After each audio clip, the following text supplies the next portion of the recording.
ಉತ್ತರ ಕರ್ನಾಟಕದ ಒಂದು ಸಣ್ಣ ಹಳ್ಳಿ. ಊರಿನ ಕೊನೆಯಲ್ಲಿದ್ದ ಒಂದು ಪುಟ್ಟ ಹಂಚಿನ ಮನೆ. ಸುತ್ತಲೂ ಕಣ್ಣು ಹಾಯಿಸಿದಷ್ಟು ಹಸಿರಿನಿಂದ ಕಂಗೊಳಿಸುತ್ತಿದ್ದ ಗದ್ದೆಗಳು.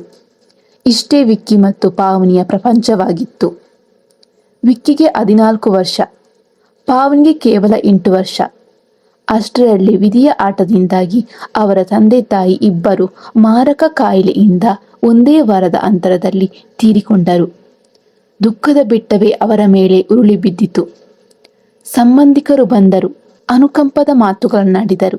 ಆದರೆ ಯಾರೊಬ್ಬರೂ ಈ ಇಬ್ಬರ ಅನಾಥ ಮಕ್ಕಳ ಜವಾಬ್ದಾರಿ ಹೊರಲು ಮುಂದೆ ಬರಲಿಲ್ಲ. ಆ ಚಿಕ್ಕ ವಯಸ್ಸಿನಲ್ಲೇ ವಿಕ್ಕಿಗೆ ಒಂದು ಸತ್ಯ ಅರ್ಥವಾಯಿತು. ಅಳುತ್ತಾ ಕುಳಿತರೆ ತಂಗಿಯ ಹೊಟ್ಟೆ ತುಂಬುವುದಿಲ್ಲ. ಅಂದು ರಾತ್ರಿ ತಾಯಿಯ ಪುಟದ ಮುಂದೆ ಹಣತೆ ಹಚ್ಚಿದ ವಿಕ್ಕಿ ಕಣ್ಣೀರು ಒರೆಸಿಕೊಳ್ಳುತ್ತಾ, ಅಮ್ಮ, ಪಾವನಿಯನ್ನು ಕಣ್ಣಿನ ರೆಪ್ಪೆಯಂತೆ ನೋಡಿಕೊಳ್ಳುತ್ತೇನೆ ಎಂದು ಪ್ರಮಾಣ ಮಾಡಿದ. ಅಂದಿನಿಂದ ಆ 14 ವರ್ಷದ ಬಾಲಕ ತನ್ನ ಬಾಲ್ಯವನ್ನು ಸಂಪೂರ್ಣವಾಗಿ ಮರೆತ. ತಂದೆಯಾಗಿ ತಾಯಿಯಾಗಿ ಬದಲಾದ. ಒಮ್ಮೆ ಊರಿನಲ್ಲಿ ಭಾರೀ ಮಳೆಯಾಗುತ್ತಿತ್ತು. ಸಿಡಿಲು ಮಿಂಚಿನ ಜೊತೆಗೆ ಜೋರಾದ ಗಾಳಿ ಬೀಸುತ್ತಿತ್ತು. ಹಳೆಯ ಹಂಚಿನ ಮನೆ ಮಾಡಿನಿಂದ ನೀರು ಸೋರಲು ಪ್ರಾರಂಭಿಸಿತು. ಮನೆಯ ಮೂಲೆ ಮೂಲೆಯಲ್ಲೂ ನೀರು ಬೀಳುತ್ತಿತ್ತು. ಮನೆಯಲ್ಲಿದ್ದ ಒಂದೇ ಒಂದು ಒಣಗಿದ ಮೂಲೆಯನ್ನು ಹುಡುಕಿದ ವಿಕ್ಕಿ ಅಲ್ಲಿ ಪಾವನಿಯನ್ನು ಮಲಗಿಸಿ ತನ್ನ ಬಳಿ ಇದ್ದ ಹಳೆಯ ಕೊಡೆಯನ್ನು ಬಿಚ್ಚಿ ಅವಳ ಮೇಲೆ ಹಿಡಿದು ನಿಂತುಕೊಂಡ. ನಡುರಾತ್ರಿಯಲ್ಲಿ ಎಚ್ಚರಗೊಂಡ ಪಾವನಿ ಅಣ್ಣ ಕೊಡೆ ಹಿಡಿದು ನಿಂತಿರುವುದನ್ನು ಕಂಡಳು. ಅಣ್ಣ, ಇಡೀ ರಾತ್ರಿ ಕೊಡೆ ಹಿಡಿದುಕೊಂಡೇ ನಿಂತಿದ್ದೀಯಾ? ನಿನಗೆ ಚಳಿ ಆಗಲ್ವಾ? ಇಲ್ಲಿ ಒಂದು ಮಲಗು ಎಂದಳು. ನನಗೇನು ಚಳಿ ಇಲ್ಲ ಪಾವನಿ, ನೀನು ನೆಮ್ಮದಿಯಾಗಿ ಮಲಗು. ನಿನಗೆ ನೀರು ಬಿದ್ದರೆ ಜ್ವರ ಬರುತ್ತದೆ. ಅಂದು ಪಾವನಿಯ ಚಿಕ್ಕ ಮನಸ್ಸಿಗೆ ಅರ್ಥವಾಯಿತು, ತನಗೆ ದೇವರಿಗಿಂತ ದೊಡ್ಡವನು ತನ್ನ ಅಣ್ಣ ಎಂದು. ವರ್ಷಗಳು ಉರುಳಿದವು. ವಿಕ್ಕಿ ಊರಿನ ಗೌಡರ ಗದ್ದೆಯಲ್ಲಿ ಹಗಲು ರಾತ್ರಿ ಕಷ್ಟಪಟ್ಟು ದುಡಿದ. ತಂಗಿಗೆ ಯಾವುದೇ ಕೊರತೆಯಾಗದಂತೆ ನೋಡಿಕೊಂಡ. ಪಾವನಿ ಬೆಳೆದು ದೊಡ್ಡವಳಾದಳು. ಅವಳಿಗೆ ನಗರದ ಕಾಲೇಜಿನಲ್ಲಿ ಸೀಟು ಸಿಕ್ಕಿತು. ಆದರೆ ಪ್ರವೇಶಾತಿ ಶುಲ್ಕ ಕಟ್ಟಲು 6,000 ರೂಪಾಯಿಗಳ ಅಗತ್ಯವಿತ್ತು. ವಿಕ್ಕಿ ಬಳಿ ಅಷ್ಟೊಂದು ಹಣವಿರಲಿಲ್ಲ. ಊರಿನ ಸಾಹುಕಾರರ ಬಳಿ ಸಾಲ ಕೇಳಲು ಹೋದಾಗ ಅವರು ಕೂಲಿ ಮಾಡುವವನಿಗೆ ಕಾಲೇಜು ಓದು ಯಾಕೋ ಎಂದು ಅವಮಾನಿಸಿ ಕಳುಹಿಸಿದರು. ಮನೆಗೆ ಬಂದ ವಿಕ್ಕಿ ತನ್ನ ತಾಯಿ ತನಗಾಗಿ ಬಿಟ್ಟು ಹೋಗಿದ್ದ ಕೊನೆಯ ಗುರುವಾದ ಚಿನ್ನದ ಬೂಕುತ್ತಿಯನ್ನು ತೆಗೆದು ನೋಡಿದ. ಅದನ್ನು ಮಾರುವುದು ಅವನಿಗೆ ಇಷ್ಟವಿರಲಿಲ್ಲ. ಆದರೆ ತಂಗಿ ಶಿಕ್ಷಣಕ್ಕಿಂತ ಅದ್ಯಾವುದು ದೊಡ್ಡದಲ್ಲ ಎಂದು ಭಾವಿಸಿ ಪಟ್ಟಣಕ್ಕೆ ಹೋಗಿ ಮೂಕುತ್ತಿಯನ್ನು ಮಾರಿ ಹಣ ತಂದ. ಪೀಸು ಕಟ್ಟಿದ ನಂತರ ಪಾವನಿಗೆ ಈ ವಿಷಯ ತಿಳಿಯಿತು. ಅವಳು ಅಣ್ಣನ ಕೈ ಹಿಡಿದು ಅಳುತ್ತಾ, ಅಣ್ಣ, ಅಮ್ಮನ ಕೊನೆಯ ಕುರುಹನ್ನು ನನಗಾಗಿ ಮಾರಿದೆಯಾ? ನಿನಗಾಗಿ ನೀನು ಎಂದೂ ಏನನ್ನೂ ಕೊಂಡುಕೊಳ್ಳಲಿಲ್ಲ. ನನಗ್ಯಾಕೆ ಇಷ್ಟೊಂದು ಕಷ್ಟಪಡ್ತಿದ್ದೀಯಾ? ಈ ಮೂಗುತ್ತಿಗಿಂತ ನಿನ್ನ ಭವಿಷ್ಯ ಮುಖ್ಯ ನನಗೆ. ನೀನು ಚೆನ್ನಾಗಿ ಓದಿ ದೊಡ್ಡ ಅಧಿಕಾರಿಯಾಗುವುದೇ ನನಗಾಗುವ ದೊಡ್ಡ ಸಂತೋಷ. ಕಾಲೇಜು ಮುಗಿದ ನಂತರ ಪಾವನಿಗೆ ಮದುವೆಯ ವಯಸ್ಸು ಬಂತು. ಊರಿನ ದೊಡ್ಡ ಜಮೀನ್ದಾರು ತಮ್ಮ ಮಗನಿಗೆ ಪಾವನಿಯನ್ನು ಕೇಳಿಕೊಂಡು ಬಂದರು. ಅವರ ಬಳಿ ಅರಮನೆಯಂತಹ ಮನೆ, ಕಾರು, 100 ಎಕರೆ ಆಸ್ತಿ ಇತ್ತು. ಊರಿನವರೆಲ್ಲರೂ, ವಿಕ್ಕಿ, ನಿನ್ನ ತಂಗಿಗೆ ಅದೃಷ್ಟ ಬಂದಿದೆ, ತಕ್ಷಣ ಒಪ್ಪಿಕೋ ಎಂದರು. ಆದರೆ ವಿಕ್ಕಿ ಆ ಜಮೀನ್ದಾರನ ಮಗನ ನಡತೆಯನ್ನು ವಿಚಾರಿಸಿದಾಗ ಅವನು ದುರಹಂಕಾರಿಯೂ ದುಡುಕ ಸ್ವಭಾವದವನು ಎಂದು ತಿಳಿಯಿತು. ವಿಕ್ಕಿ ತಟ್ಟನೆ ಆ ಸಂಬಂಧವನ್ನು ತಿರಸ್ಕರಿಸಿದ. ನನ್ನ ತಂಗಿಗೆ ತಟ್ಟೆಯಲ್ಲಿ ಚಿನ್ನದ ಅನ್ನ ಕೊಡುವುದಕ್ಕಿಂತ ಪ್ರೀತಿಯಿಂದ ಒಂದು ತುತ್ತು ನೀಡುವ ಹೃದಯವಿರುವ ಗಂಡ ಸಿಗಬೇಕು.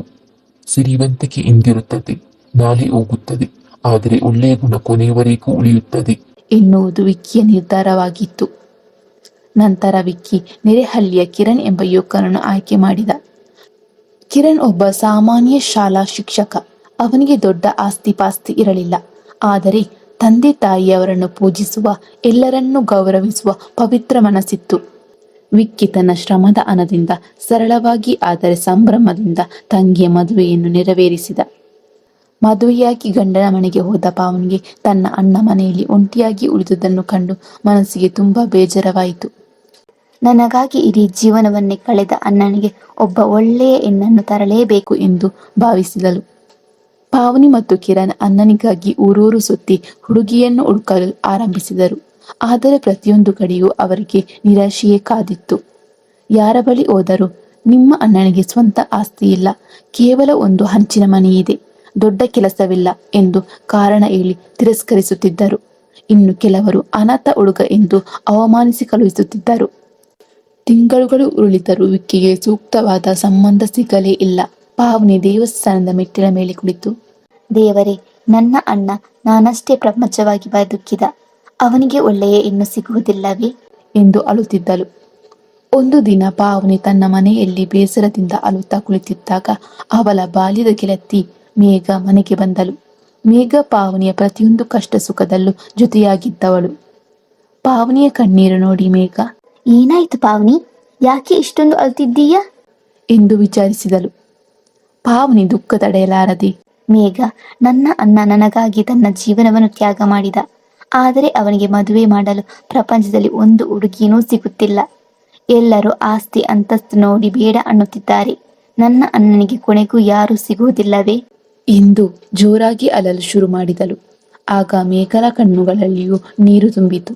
ಆಕೆ ಪಾವನಿಯ ಕೈ ಹಿಡಿದು, ಪಾವನಿ, ನಿನ್ನ ಅಣ್ಣನನ್ನು ಯಾರು ಅಪರಿಚಿತರು ಒಪ್ಪಿಕೊಳ್ಳಬೇಕಿಲ್ಲ. ನಿನ್ನ ಅಣ್ಣನ ಮೇಲೆ ನನಗಿರುವ ಪ್ರೀತಿ ನಿನಗೆ ಎಂದಾದರೂ ಅರ್ಥವಾಯಿತಾ ಎಂದಳು. ಪಾವನಿ ಆಶ್ಚರ್ಯದಿಂದ ಮೇಘಲ ಮುಖ ನೋಡಿದಳು. ಮೇಘ ಮುಗುಳ್ನಕ್ಕುತ್ತಾ, ನಾವು ಚಿಕ್ಕವರಿದ್ದಾಗ ನಿಮ್ಮ ಅಣ್ಣ ನಮ್ಮಿಬ್ಬರನ್ನು ಎಷ್ಟು ಕಾಳಜಿಯಿಂದ ನೋಡಿಕೊಳ್ಳುತ್ತಿದ್ದರು ಗೊತ್ತಾ. ನೀನು ಕೊಟ್ಟ ತಿಂಡಿಯಲ್ಲಿ ಅರ್ಧವನ್ನು ನನಗೆ ಕೊಡುತ್ತಿದ್ದಾಗ ಅದರ ಹಿಂದೆ ಅವರ ಪ್ರೀತಿ ಇತ್ತು. ಅಂದಿನಿಂದಲೇ ನನ್ನ ಮನಸ್ಸಿನಲ್ಲಿ ನಿಮ್ಮ ಅಣ್ಣನಿಗೆ ಜಾಗ ಕೊಟ್ಟಿದ್ದೇನೆ. ಅವರ ಕಷ್ಟ, ಶುದ್ಧ ಮನಸ್ಸು ಎಲ್ಲವೂ ನನಗೆ ಗೊತ್ತು. ಅವರ ಹೆಂಡತಿಯಾಗಿ ಆ ಮನೆಗೆ ಹೋಗುವುದು ನನ್ನ ಭಾಗ್ಯ ಎಂದು ತನ್ನ ಬಾಲ್ಯದ ರಹಸ್ಯ ಪ್ರೀತಿಯನ್ನು ಬಿಚ್ಚಿಟ್ಟಳು. ಆದರೆ ಈ ವಿಷಯ ಮೇಘಲ ತಂದೆಗೆ ತಿಳಿದಾಗ ಅವರು ಕೋಪಗೊಂಡರು. ಆ ಬಡ ಅನಾಥ ಹುಡುಗನಿಗೆ ನನ್ನ ಮಗಳನ್ನು ಕೊಡುವುದಿಲ್ಲ ಎಂದು ವಿರೋಧಿಸಿದರು.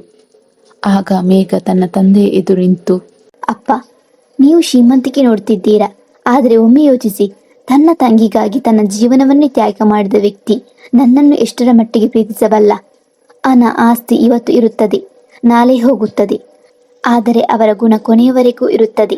ನಾನು ಮದುವೆಯಾದರೆ ವಿಕ್ಕಿಯನ್ನೇ ಮದುವೆಯಾಗುತ್ತೇನೆ ಎಂದು ಖಡಕ್ಕಾಗಿ ಹೇಳಿದಳು. ಮೇಘಲ ಪವಿತ್ರವಾದ ಪ್ರೀತಿಯನ್ನು ಕಂಡು ತಂದೆಯ ಮನಸ್ಸು ಕರಗಿತು. ಅವರು ಮದುವೆಗೆ ಒಪ್ಪಿದರು. ನಂತರ ಪಾವನಿ ಅಣ್ಣನ ಬಳಿ ಬಂದು, ಅಣ್ಣ, ನಿನಗೆ ಹೆಣ್ಣು ಸಿಕ್ಕಿದ್ದಾರೆ. ಅದು ಬೇರೆ ಯಾರೂ ಅಲ್ಲ, ನನ್ನ ಗೆಳತಿ ಮೇಘ ಎಂದಳು. ವಿಕ್ಕಿ ತಬ್ಬಿಬ್ಬಾಗಿ, ಪಾವನಿ, ಮೇಘ ನಿನ್ನ ಗೆಳತಿ. ಅವಳಂತಹ ಒಳ್ಳೆಯ ಹುಡುಗಿ ನನ್ನಂತಹ ಬಡವನನ್ನು ಹೇಗೆ ಮದುವೆಯಾಗುತ್ತಾಳೆ?